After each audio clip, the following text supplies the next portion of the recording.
into that. So quick little bit of what we're going to go over today. As you said, it's going to be a little bit more on the theoretical side, but we're going to talk about memory. We're going to start with memory because memory is going to really be a thread that runs through this entire 6-week course. Hopefully we don't lose you today because the other ones are going to be a lot more practical and classroom practice focused, but that's going to be a real thread. We're going to look quickly at a couple types of memory, a couple models of learning, and then we're going to talk a little bit about forgetting. And there's some really interesting things about forgetting that is also going to be an important thread as we go through the series and go through different principles. So we're going to start by talking about, this is our main big first idea of this series, is we're going to use this idea. I've heard it a bunch of times from Dylan Wiliam. He stole it from someone else, a couple other researchers. But the idea is that there's lots of different views of learning. There's lots of different ways to conceptualize it. The one that we're kind of using here, and that I think is quite applicable in its simplicity, is this learning is a change in long-term memory. Or another way to think of that is just learning is a long-term change in what we know or are able to do.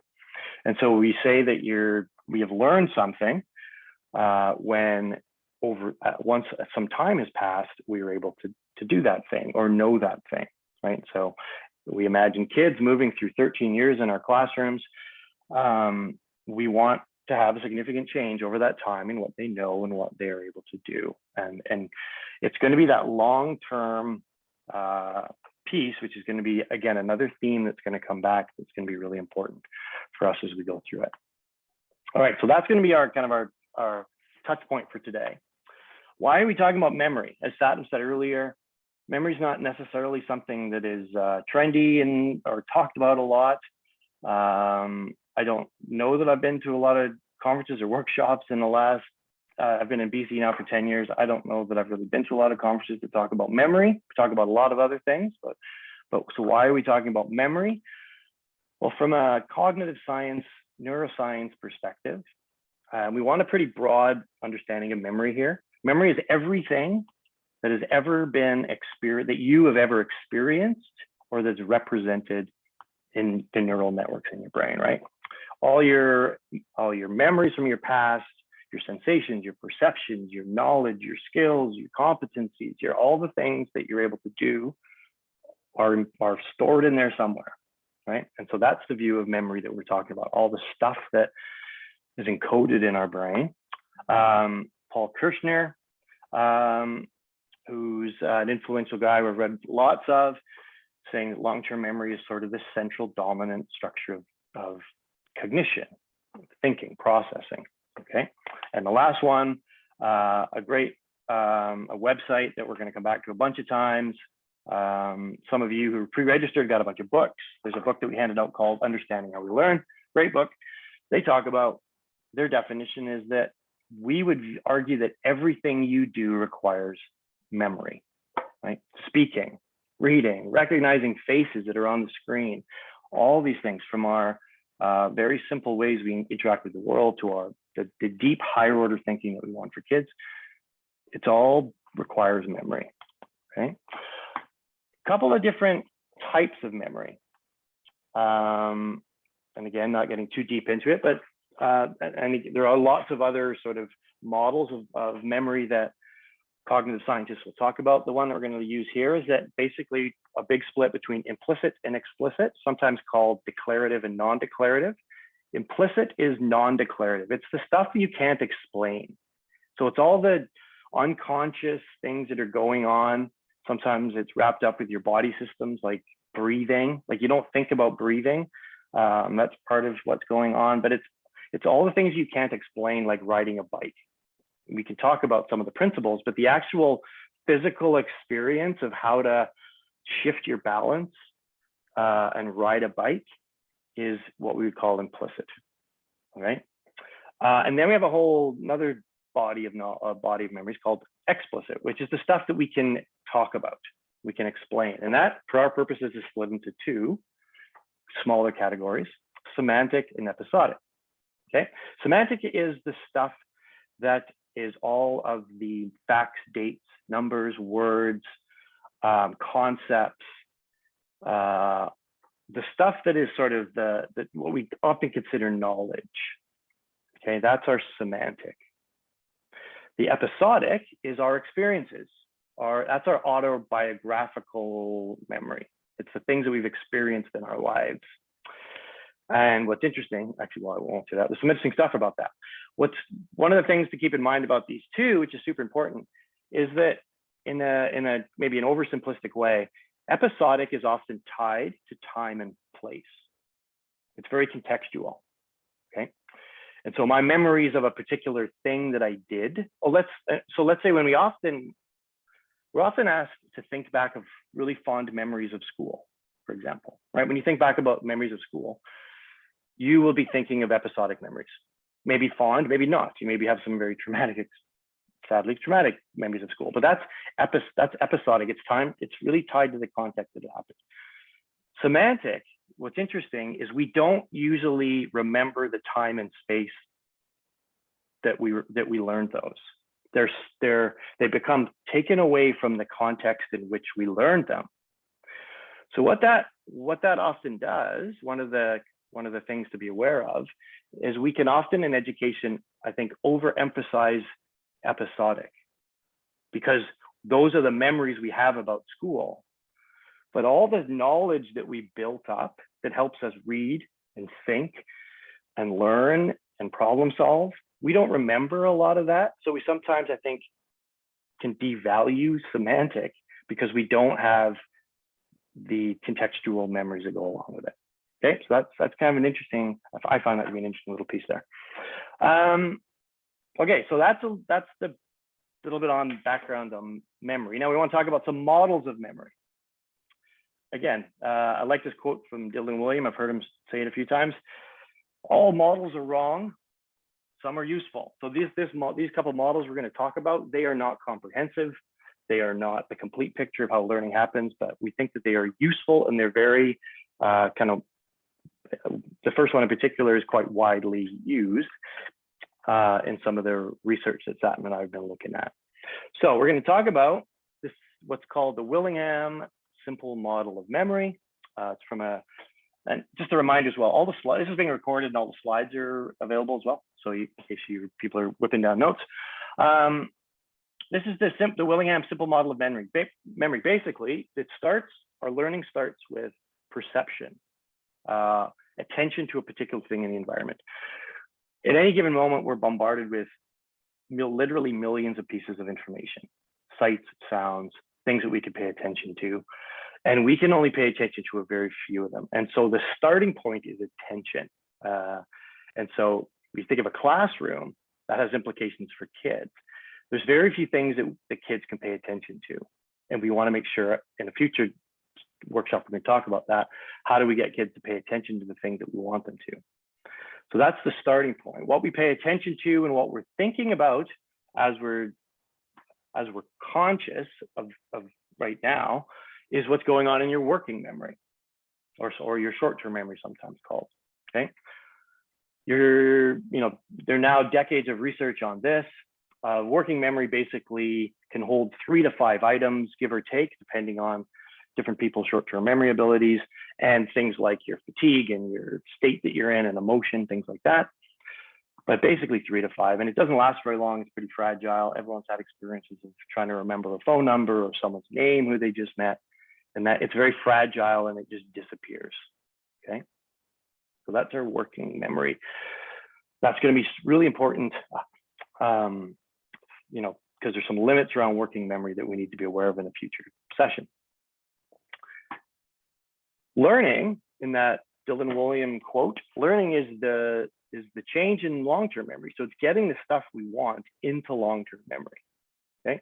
Because that's where the long-term change happens.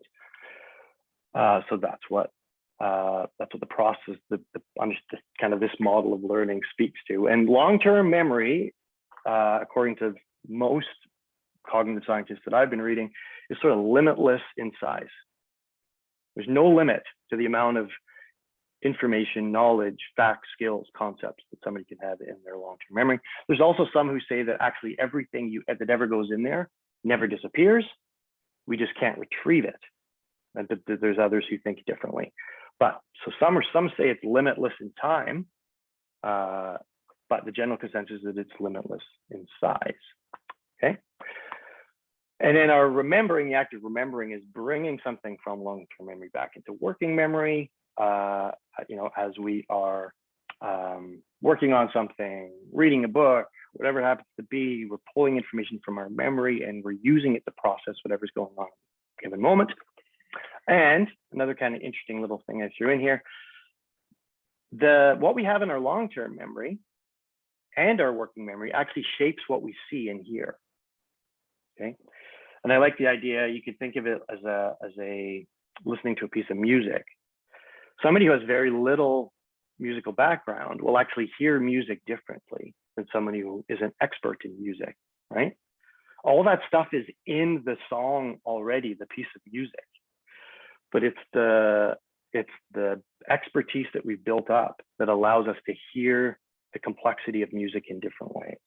Right? So even our perception, what we see, is shaped. An artist will see the world differently than I would see the world, because I've kind of talked to my wife, I'm terrible with colors and arts and that kind of stuff. But my wife would see the world in a different way because of some of the training she's done in art. Okay, so that's the Willingham model. Okay, how does stuff get into long-term memory? Okay, so we're going to turn to the second model we're going to talk about. So this is the idea of building long-term memory representations. This comes from a cognitive scientist named Efrat First. Her website is fantastic, has lots of really good practical stuff for teachers. And basically, this is the model. The model is kind of generally accepted of how things get consolidated. This is a model of you know, we know that they're in the brain. There are neurons that get connected, and so this is a picture of before an initial encounter with a piece of information. And what's really interesting is, like, what I want you to take away from even just that is, before we've even encountered something, there's stuff there, right? We encounter everything we encounter that's new. We encounter it through what we already know. Super important, right? That's why one of the most replicable findings from education research, cognitive science, is that background knowledge, prior knowledge, is one of the largest influences on future learning. Okay, what's already in there shapes what can get in there next. Okay, so the steps that this cognitive scientist explains is that when we go to know something, so there's a new little representation there to know. What she says is, this is the most basic representation in the brain. It's very fragile. It's not connected to anything. And it's typically, at this point, only recognition only. So when kids are learning letter shapes, right? They're very fragile. They may be able to recognize the shape, but they may not be able to write it yet or use it yet. We may learn a new word, a new concept in something we're learning, and we can sort of recognize that thing, but we can't use it yet. Okay. Then we move to understanding, and notice that understanding starts to connect. What shapes understanding is its connection with other things. Okay, and this is where meaning gets attached. We shape what we come to know and understand based on the integration of new ideas with what we already know.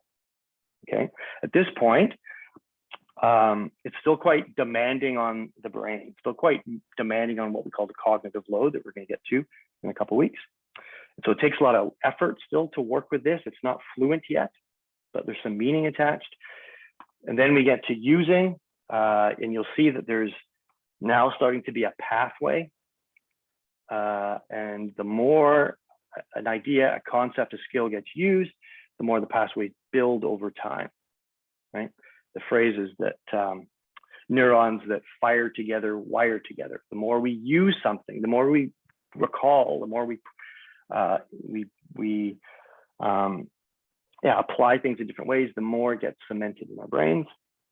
And finally, we have master, which is multiple use in different contexts. It's easily used. And notice that it's really connected across lots of pathways, right? So that's kind of the progression of an idea. And one thing that's super important here is that notice that depth of thinking is not necessarily separate from the knowledge. Depth of thinking is a result of the connections. So the more knowledge that we have and the connections between our knowledge is what actually produces using and mastery, okay? That's another idea that's gonna be really, really kind of a thread throughout our time together.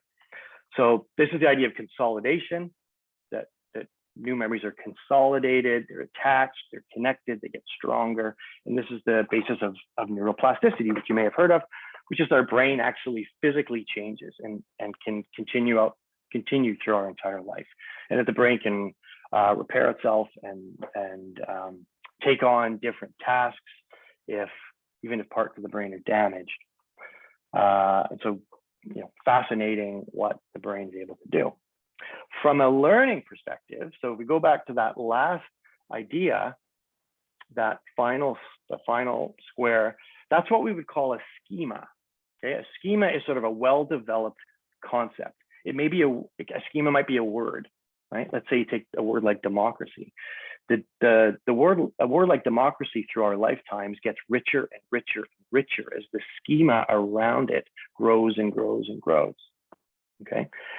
Now, remember back to that's one of the slides about the working memory. We only have 3 to 5 things that we can hold in our working memory, but each of those can be a chunk from a cognitive science perspective. So the richer the schemas that we bring in, the more our thinking, the more it drives the depth of our thinking in our working memory. Okay.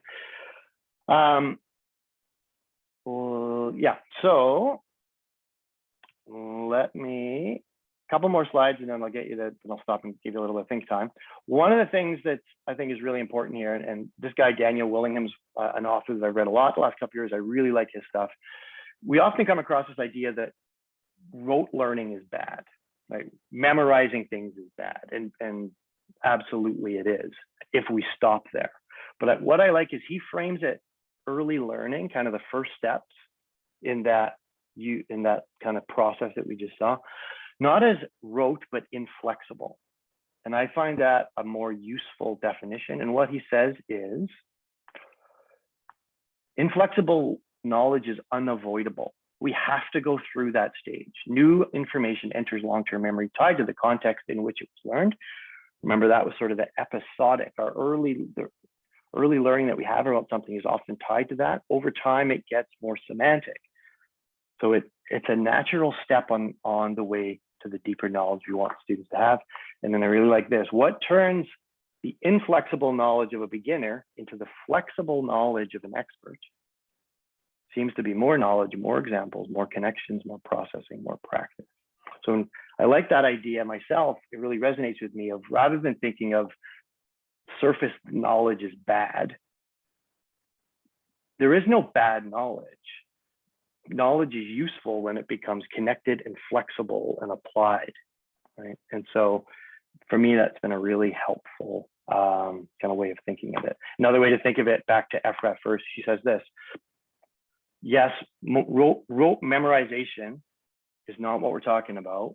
We don't want just unusable pieces of knowledge. That's what school has sometimes been in the past. But we do want schemas. We want structures of knowledge. But what that means is, the argument is that just because rote memorization doesn't build the deep thinking that we want, doesn't mean that we don't need the bricks. We still absolutely need the bricks. And I think, as Satnam said earlier on, I think some of these ideas about knowledge and memory aren't necessarily regular conversations in our talk of the BC curriculum. And I know that lots of places I've been to will downplay content. And I think what I've been reading the last few years, I think it's a dangerous place for us to be going, to be downplaying content. And I'm not at all saying that we go back. We're not advocating here for back to memorizing a whole bunch of disconnected facts. But a lot of the competencies you want for kids are really built on rich knowledge. Okay, So why don't, here, I'll just give you a couple thoughts here and then I'll give you some time to think about it. So implications of this: depth of thinking is a result of the quality of the connections that exist in our neural pathways. Effective teaching strives to build schemas, right? We're trying to build rich, connected, flexible knowledge. We understand things in the context of things we already know. The more you know, the more quickly you can acquire and integrate new learning. Effective teaching considers prior knowledge of learners. That's a huge thread in educational research. And finally, in many areas of learning, knowledge and skills accumulate in specific ways. Effective teaching carefully considers the sequencing of knowledge and skill development. And so mathematics is a great example. There are things that build in really important, predictable, disciplinary ways. And if students don't build up the schemas in the correct ways, it causes problem. We sometimes hear that, well, content is interchangeable and it doesn't matter what students are studying. And I think there are places when that's absolutely the case, and there are places when that is, I think, detrimental to student learning. The key for us is to figure out what are some of those core areas, core concepts, core things that are going to build student success. Let me skip this because we're going slower than I hoped. So I'll give you a couple minutes and let's stop there and just give you some time to write for a couple minutes.